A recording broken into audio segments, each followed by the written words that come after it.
शिवलिंग पर चढ़ा हुआ जल पीना चाहिए या नहीं, इस बारे में अलग अलग मान्यता है। कुछ धार्मिक ग्रंथों और पंडितों के अनुसार शिवलिंग पर चढ़ा हुआ जल पीना शुभ होता है और इसे चरणामृत के समान माना जाता है। वहीं कुछ अन्य पंडितों का कहना है कि शिवलिंग पर चढ़ा हुआ जल नहीं पीना चाहिए, बल्कि उसे अपने ऊपर छिड़कना चाहिए या घर के दरवाजे पर छिड़कना चाहिए। शिव पुराण के मुताबिक शिवलिंग पर जल चढ़ाना पुण्य का काम है। इस जल को आप प्रसाद के रूप में ग्रहण कर सकते हैं और ऐसा करना बहुत ही शुभ माना गया है। शिव पुराण के 22 अध्याय के 18 श्लोक के अनुसार शिवलिंग पर चढ़ा हुआ जल पीना शुभ होता है।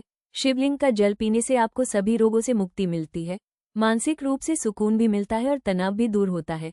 जीवन की नकारात्मक ऊर्जा भी खत्म होती है।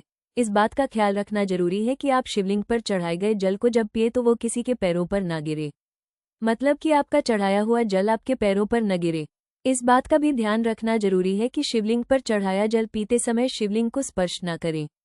अगर आप ऐसा करते हैं तो आपको शिवलिंग पर चढ़ाए गए जल का पुण्य नहीं मिलेगा। वहीं श्री अनिरुद्धाचार्य जी महाराज के अनुसार शिवलिंग पर चढ़ाए हुए जल को चरणामृत नहीं कहते हैं। शिव जी को नहलाने के जल को आप अपनी आंखों से लगा सकते हैं। शिव जी पर अर्पित किए जल को आप अपने ऊपर छिड़क सकते हैं, लेकिन उसे पी नहीं सकते हैं। उनका कहना है शालिग्राम भगवान मतलब विष्णु जी, श्रीराम, कृष्ण जी को नहलाया हुआ जल आप पी सकते हैं, पर पीने के पहले दक्षिण दिशा की तरफ मुंह करके चरणामृत अपने पितरों के नाम का छिड़क दें।